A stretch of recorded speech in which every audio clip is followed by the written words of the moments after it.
Kita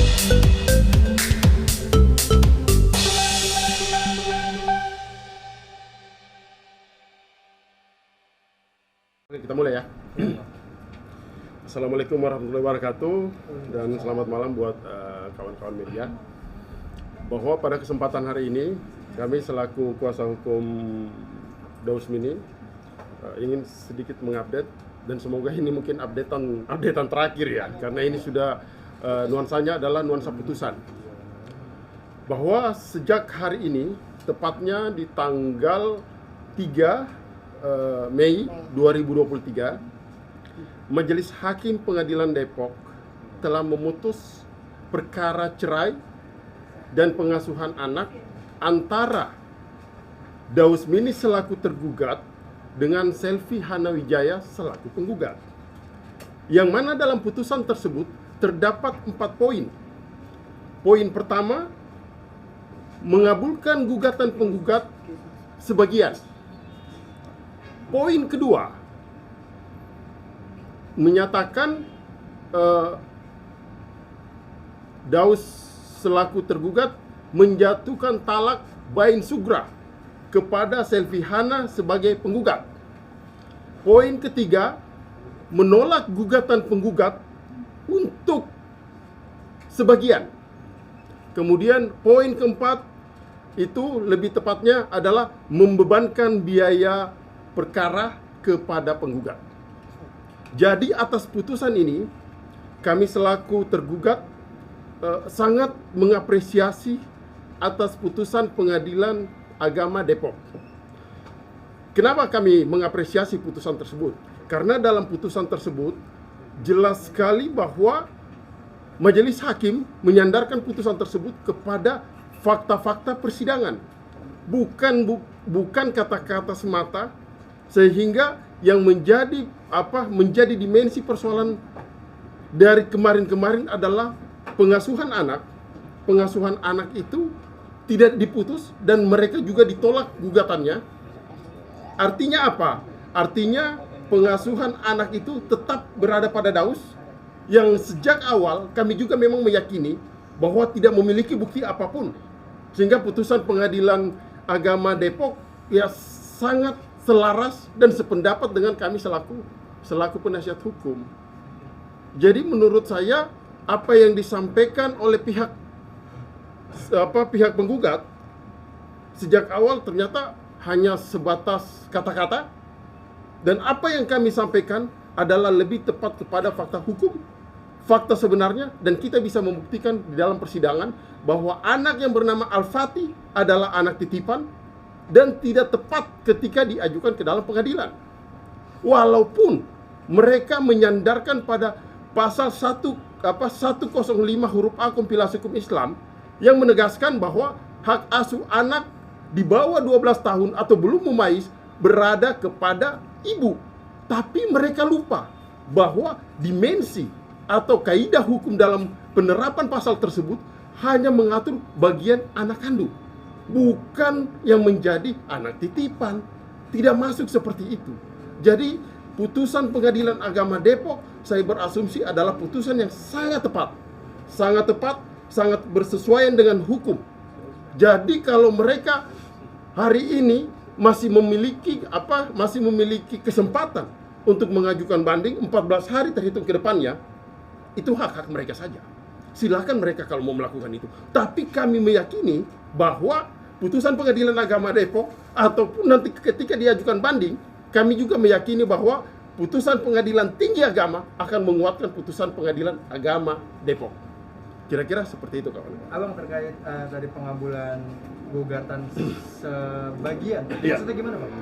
Pengabulan gugatan sebagian karena di dalam gugatan penggugat, di dalam gugatan mereka itu kan ada beberapa poin yang mereka mintakan. Okay. Yang mereka mintakan adalah gugatan bercerai, kemudian pengasuhan anak, ya kan? Yang dikabulkan adalah hanya sebatas gugatan perceraian. Kalau gugatan perceraian saja, kami juga sejalan sama mereka. Sejak semula memang kami menginginkan bahwa udahlah bercerai karena memang rumah tangga sudah tidak bisa lagi diwujudkan sebagai rumah tangga yang sakinah, mawaddah warahmah. Tapi yang kemudian menyangkut kepada gugatan mereka pengasuhan anak itu ditolak oleh pengadilan. Jadi anak atas nama Al-Fatih ya tetap berada pada Daus. Makanya di awal konferensi pers saya sudah menegaskan bahwa ketika ia ibunya, ia akan bertemu. Tapi jawabannya jelas bahwa dia bukan ibunya. Kira-kira seperti itu. Bang Ya, Daus, gimana oke. Bang Daus? Udah lega jadinya nih sekarang? Ya, alhamdulillah. Ini izin bang. Iya. Ini. Ya, alhamdulillah ya Rabbil Alamin. Akhirnya yang ditunggu-tunggu, yang dinanti-nanti kurang lebih hampir 3 bulan ya, dari Februari sampai tadi sore kemarin pun kita sempat sama mami pun deg-degan. Deg-degannya apa? Bukan karena putusan perceraiannya, tapi hak asuh. Gitu. Tapi alhamdulillahnya di sore tadi kita pukul 3 ya bang ya, itu alhamdulillah doa-doa kita semua dikabulin sama Allah, alhamdulillah ya Rabbil Alamin. Hak asuh atau DDA itu jatuh ke tangan Daus Mini, tidak ke pihak sana. Itu dia. Jadi sama sekali tidak ada hak untuk mereka untuk apa? Mengambil atau Mengambil ya, nggak segala punya hak. macamnya, Ya. udah nggak punya hak untuk mereka orang. Bang Daus ngotot untuk mengambil adik ya, adik Al ya.